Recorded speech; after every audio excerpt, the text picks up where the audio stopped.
അബുദാബിയിലെ റോഡുകൾ വൃത്തിയാക്കാൻ ഇനി ഡ്രൈവറില്ല വാഹനം. മനുഷ്യസഹായമില്ലാതെ തെരുവുകൾ വൃത്തിയാക്കാനും അണുവിമുക്തമാക്കാനുമാണ് റോബോ സ്വീപ്പർ ഉപയോഗിക്കുന്നത്. ആദ്യഘട്ടത്തിൽ അബുദാബി കോർണിഷിലെ തെരുവും പാതയോരങ്ങളും വൃത്തിയാക്കും. Doha ICF airport regional committee Hamad medical corporation blood donation സെന്ററുമായി സഹകരിച്ച് രക്തദാന ക്യാമ്പ് സംഘടിപ്പിച്ചു. തുമാമ റൌദ ക്ലബ് ഹൌസിൽ നടന്ന ക്യാമ്പിൽ നൂറുകണക്കിന് ആളുകൾ പങ്കെടുത്തു.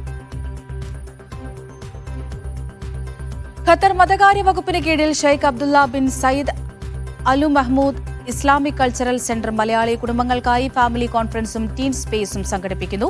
വിശ്വാസ വിശുദ്ധി സംതൃപ്ത കുടുംബം എന്ന വിഷയത്തിൽ വെള്ളിയാഴ്ച വൈകിട്ട് ദോഹ ബിൻ സയ്യിദ് ഓഡിറ്റോറിയത്തിലാണ് ഫാമിലി കോൺഫറൻസ്. സൗജന്യ മെഡിക്കൽ ക്യാമ്പ് സംഘടിപ്പിച്ച ഖത്തറിലെ ഇന്ത്യൻ എംബസിക്ക് കീഴിലുള്ള ജീവകാരുണ്യ ജനസേവന വിഭാഗമായ Indian community benevolent forum Doha Al Khor Naseem Al Rabeeh medical സെന്ററിൽ നടന്ന ക്യാമ്പിൽ നിരവധി പ്രവാസി തൊഴിലാളികൾ പങ്കെടുത്തു.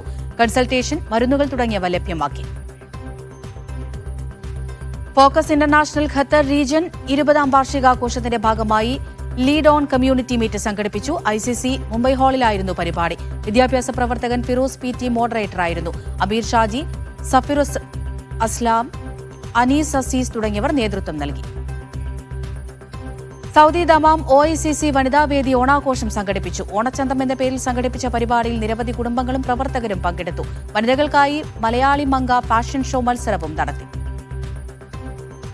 സൗദിയിലെ യാംബൂവിൽ നടന്നുവന്നിരുന്ന Ras ambition super cup football tournament സമാപിച്ചു.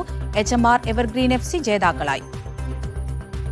പ്രവാസി വെൽഫെയർ ദമാം കണ്ണൂർ കാസർഗോഡ് ജില്ലാ കമ്മിറ്റി സംഘടിപ്പിക്കുന്ന സൂപ്പർ കപ്പ് മത്സരങ്ങൾക്ക് വ്യാഴാഴ്ച തുടക്കമാകും. മത്സരത്തിന്റെ മുന്നോടിയായി ട്രോഫി ലോഞ്ചിംഗും ഫിക്സ്ചർ റിലീസും സംഘടിപ്പിച്ചു. ടൂർണമെന്റിൽ 12 ടീമുകൾ മത്സരിക്കും.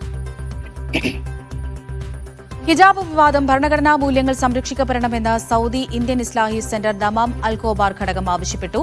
ദമാം ഫൈസലിയയിൽ സംഘടിപ്പിച്ച ഉണർവ് യുവജനോത്സവ സംഗമത്തിൽ നിരവധി പേർ പങ്കെടുത്തു.